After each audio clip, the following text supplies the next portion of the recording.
Hello and welcome everyone to our very last session. Thank you for sticking with us throughout the duration of this program. And I am very excited to be joined here tonight by some honorary guests. So we've got Dr. Alexander Smith, Vice President of Clinical Services and Development at National Vision. Dr. Scott Allison, Vice President of Professional Services at My Eye Doctor, and Dr. Carl Spear, Senior Vice President, Eyecare at Luxottica. So thank you all for joining me tonight and making some time to join us. Really appreciate it. And I'm looking forward to having a great conversation on the industry, the profession, leadership, where we've been and where we're headed. So thanks for joining me. Happy to be here. Thank you. Yeah. So for those that are watching, the whole goal of this panel discussion is to really provide our viewers with an inside look at optometric employers and to give them a first-hand account of the value that these companies are bringing to patients through their doctors and through strides they're making within the industry. So I've prepared some questions, and really, all the questions and the discussion it's really going to focus on three core pillars, including the past, the present, and the future of optometry. So we'll jump into the first pillar. We're just going to dive right in. And pillar one is on the forces that have shaped optometry in the past. So obviously, the industry has undergone, a lot of change in the last year. I mean, 2020 was a tumultuous year for many, for the obvious reasons. But what I'm going to ask our panelists to do is to reflect on the changes or lessons learned that impacted the industry and therefore their organization over the last year. So, panelists, I'm hoping you can consider a couple of key questions. And those questions are, or things to think about: what changes has your organization seen in the profession over this last year? And how have those changes impacted the doctors and patients within your organization? And in what ways? And then as a follow-up, how did your organization make changes in order to respond to those obstacles? So once again, this is just really meant to be a reflection on the last year. So, Dr. Allison, why don't you get us started and provide some thoughts? Yeah, happy to, Antonio, and thanks for the opportunity to be part of the panel tonight. It's certainly an honor. I think when I reflect back on last year, healthcare was changing quickly anyway, and I think COVID sped up an already rapidly changing environment. And as I think back, early into the pandemic, one of the things I really would reflect on and be most proud of is watching our industry come together to define essential care. And I think that was really important to watch, our two colleagues here with us tonight and all of our industry come together to define what essential care was. And that work early in the pandemic really helped provide patients with care when their day-to-day functions may have been significantly hampered. And I think it had impacts later in the year as well. One of the things that I think about in August, the United States Department of Health and Human Services announced a Healthy People 2030 public health initiative. And, that national objective to improve health and well-being over the next decade really involves everything that all of our organizations do. And one of the targets was to increase the proportion of adults who have a comprehensive eye exam, including dilation, within the past 2 years, and really to also reduce visual impairment in children. And, the other thing that kind of comes to my mind is I'm an avid reader, and there's a book by a physician, Eric Topol, and the book's called The Patient Will See You Now.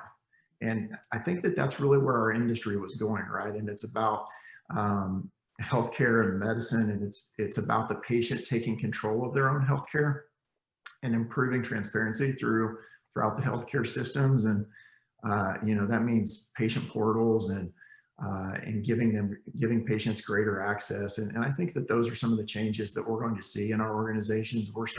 We're addressing those issues at my eye doctor, giving patients better transparency through patient portals and an improved online experience as well, to be able to gain access for appointments.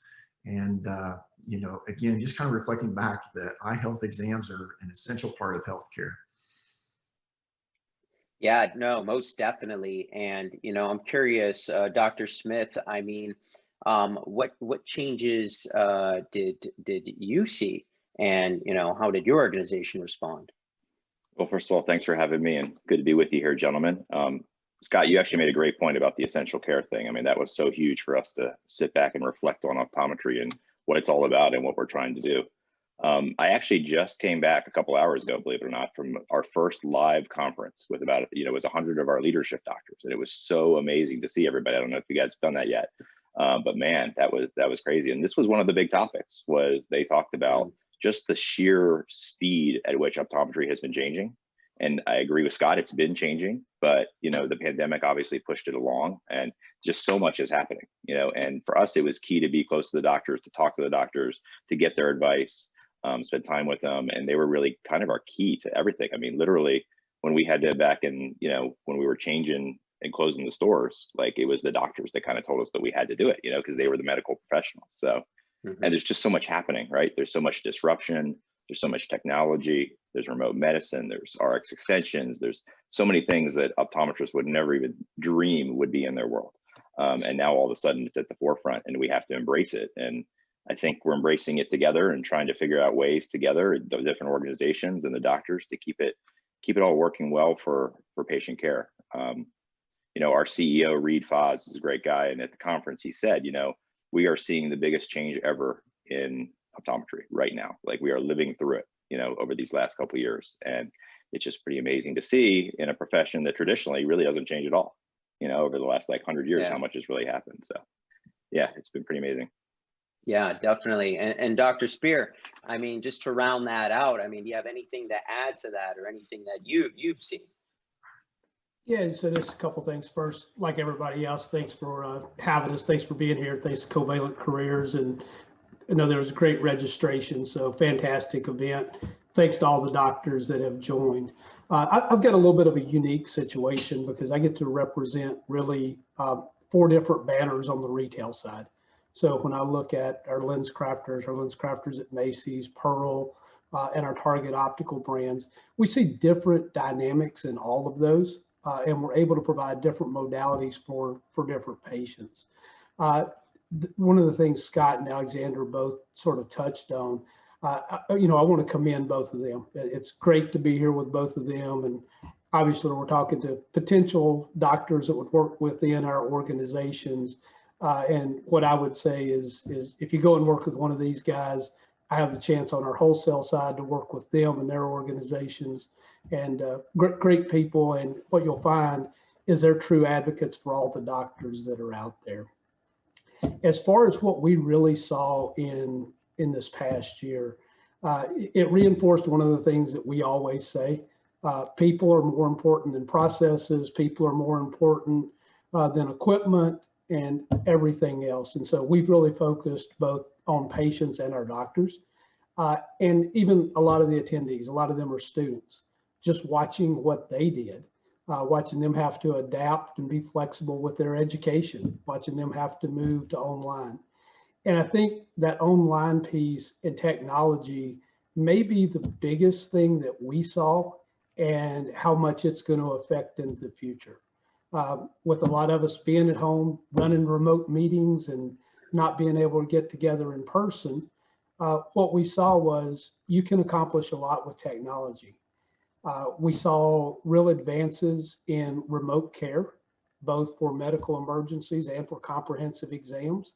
I think we're going to continue to see that. And when we look back, you know, you looked at 2020, that's supposed to be the year of the eye doctor.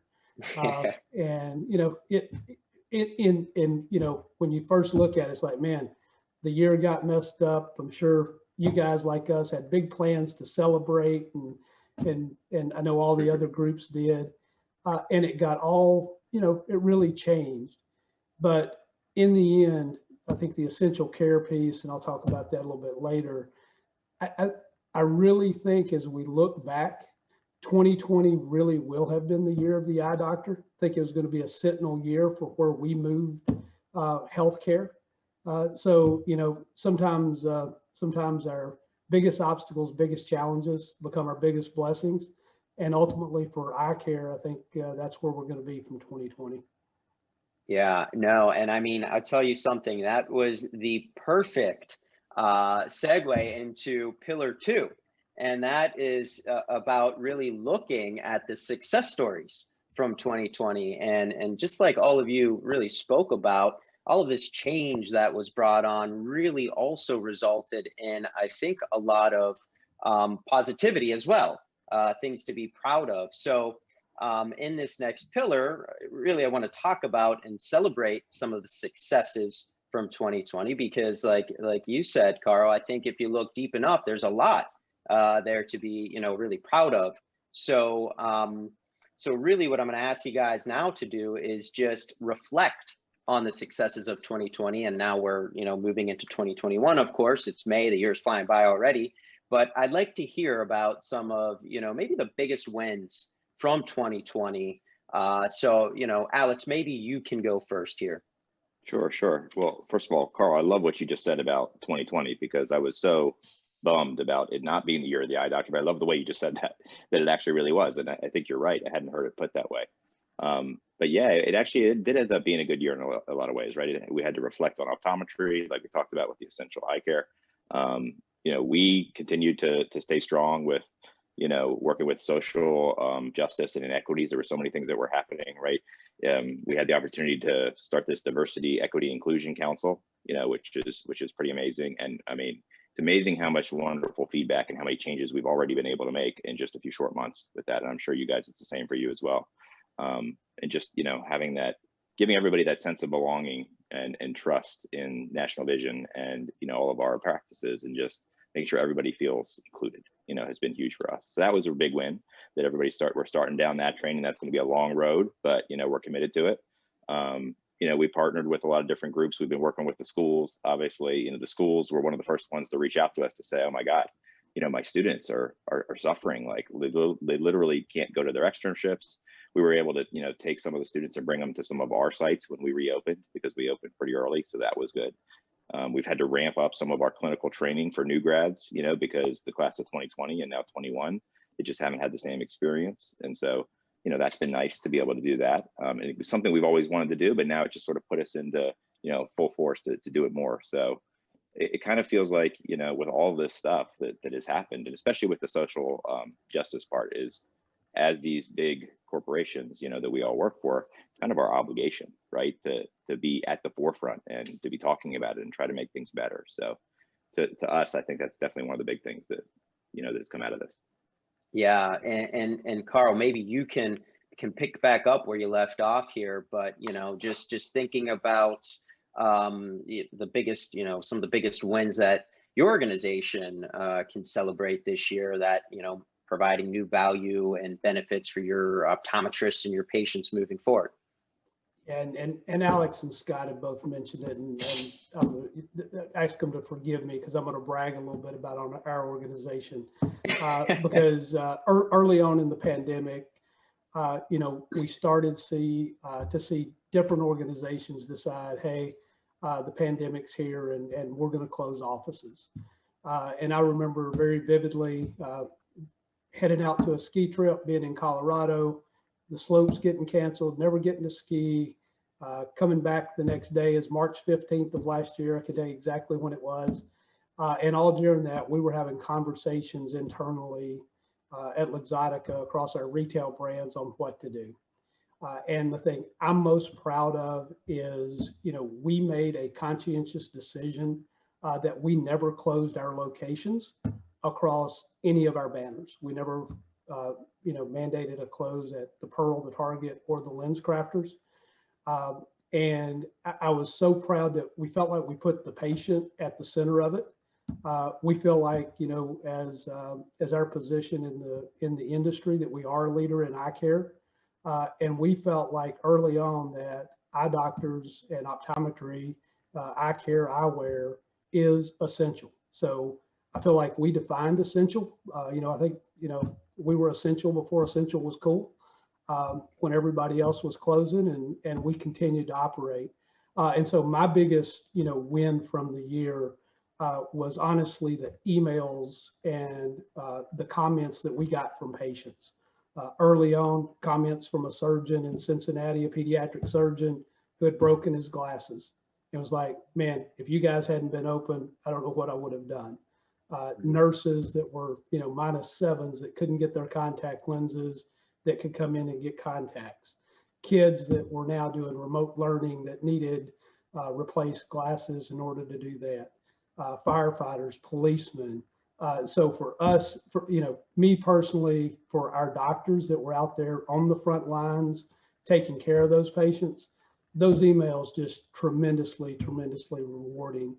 And then even above that, we initiated a program with our One Site organization where not only did we provide that essential care, we went out and actively sought patients in need and provided tens of thousands of glasses, with our doctors in a real crucial time donating their services, at a time when they were struggling a little bit too. So incredibly proud of all the doctors affiliated and the organization.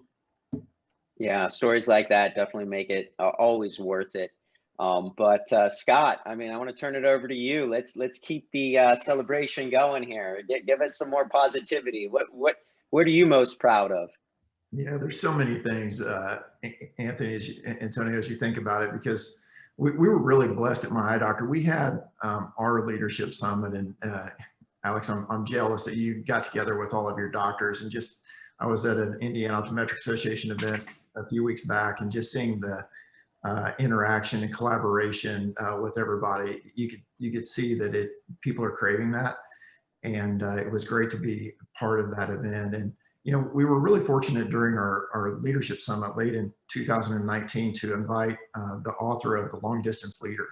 We were planning for really our growth and remote work and leading from a distance. And really what changed immediately in the pandemic was that people were working in different places and working at different times, and that even meant our doctors in our offices at times. And it was just a fundamental way and a change in which people work together and how leaders communicate. And one of the things that Kevin taught us was, the author Kevin Eikenberry, what he taught us was, leadership doesn't change. And he also shared, we stayed connected with him throughout all of 2020. And one of the principles that he taught us was 2020 was really the age of empathy. And really a story that kind of embodies that for me was one of our practices in North Carolina. And it's a story that happened in September 2020. A patient was visiting the office the day before her 100th birthday. And so this would have been the same year, Antonio, that women were amended the right to vote. Yeah. And the team went above and beyond for her to provide a celebration in the office. And they threw her a party with or without COVID, and I'm sure she probably didn't get a chance to have a birthday party on her like she would have normally had celebrating her 100th birthday. But it really strikes a chord for a couple of reasons, right? One, the patient and her family felt safe enough to come into our offices and really trust us with her vision healthcare needs during the pandemic. And what a tremendous accomplishment. And all of our organizations were able to accomplish that due to the health and safety protocols that we all put in place. And then secondly,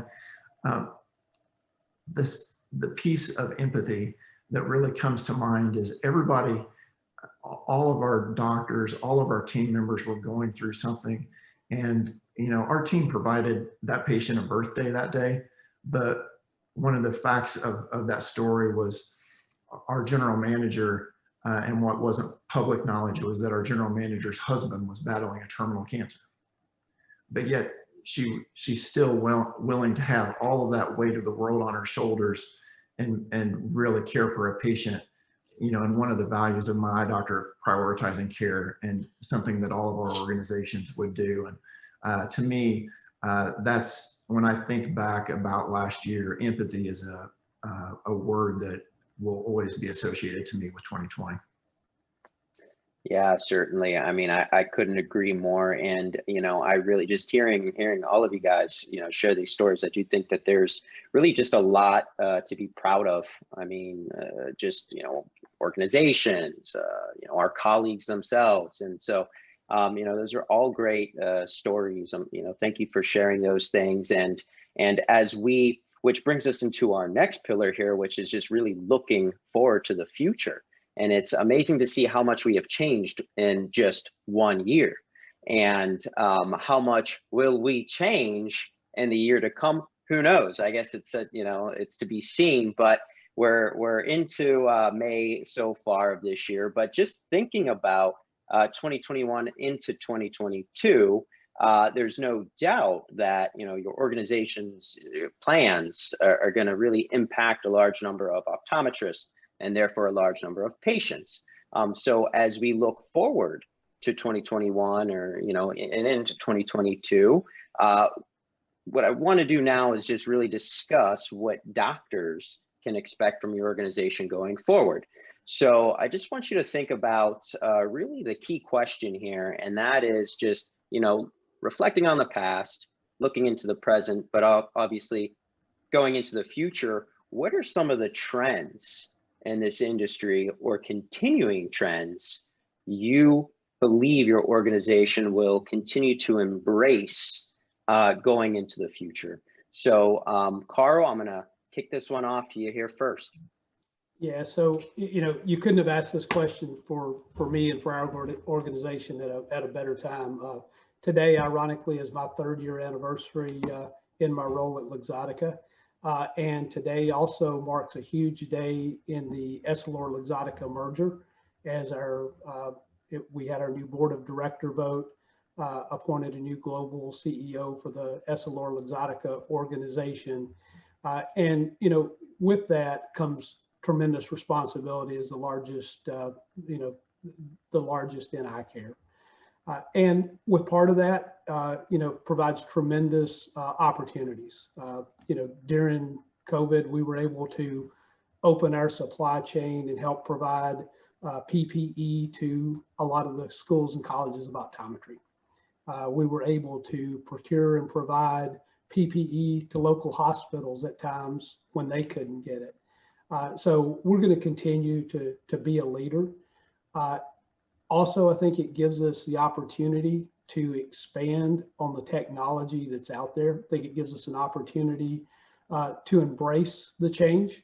For a long time, optometry has looked at it, has looked at different technologies, and every time there's something new, it's, when the auto refractor came out, it was going to be the end of the world. Yeah. And when LASIK came out, glasses were going to go away. And, none of that's happened. And so as these new technologies come out, our intent's going to be to lead and to provide the best in patient care, that we absolutely possibly can. We'll continue to work with our partners like we're on here tonight. We're friendly competitors, but, Scott and Alex are great colleagues. I realize how old I am because I worked with Alex's dad for a number of years. And I realized, man, I'm the old guy on the panel. So, for me, it's great to see the changes that are happening. The other thing, that, and Scott sort of hinted on it with legislative changes. The other thing, I think it's imperative for all of us, for all of our students that are out there, for all of our doctors, for us certainly as Essilor-Luxottica, to continue to be advocates for our profession. We've got to be engaged in that legislative component as well. We're a legislative profession, and if we're not engaged in that, things are going to happen to us. If you're not at the table, you're on the menu. And so what I will tell you is, going forward, Essilor-Luxottica, we plan to be at the table for optometry with our colleagues and with all of our students and doctors that have joined. And ultimately, Antonio, what's going to really drive where our profession goes is, you know, fortunately for everybody, it's not me, it's not Scott, it's not Alex. It's all these brilliant new students that are coming out with great ideas, great thoughts. And it's going to be fun for me to sit back and watch where they take our profession over the next few years. Yeah, most certainly. And Scott, I mean, what would you add to that, just in terms of continuing trends that you know, your organization plans on embracing into the future? Yeah, and first, Carl, congratulations on your anniversary there. Yeah, made it longer than anybody thought, man. What about that? Yeah. That's good. And I think your last point about, you know, the future of optometry and where that lies and how that's going to be shaped is with, you know, the newest generation of optometrists that are being introduced into our profession. And, you know, there's a great opportunity right now, and we all see it. We all see the technology that's available. And I think our profession and our colleagues have a wonderful opportunity to shape that technology in a way that will continue to put the value of our profession at the forefront. And, you know, I always feel, and studies have shown this out, right, that, you know, a great important aspect that patients place is just an increased value on doctors who listen, that provide clear communication and don't rush through appointments.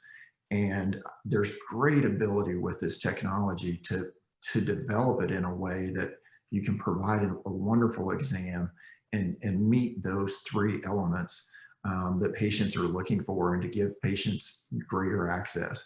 You know, I'm really excited about, you know, one of the things that I've been really proud since I've joined the My Eye Doctor family, which my 3-year anniversary will be coming up this summer as well, is that when we joined, and my group from Indiana joined My Eye Doctor, you know, My Eye Doctor provided association dues for all of our doctors in Indiana, and it represented one of the largest percentages of growth of our state association dues. And we do that for every state and every doctor that is part of the My Eye Doctor family that, you know, joins us. And I'm really proud of that, because it helps us to shape the scope of our profession and those legislative changes that you speak about too, Carl. And so great opportunity for all of us, all of our colleagues that are out there on this call and in our profession, to be able to shape where the technology takes us.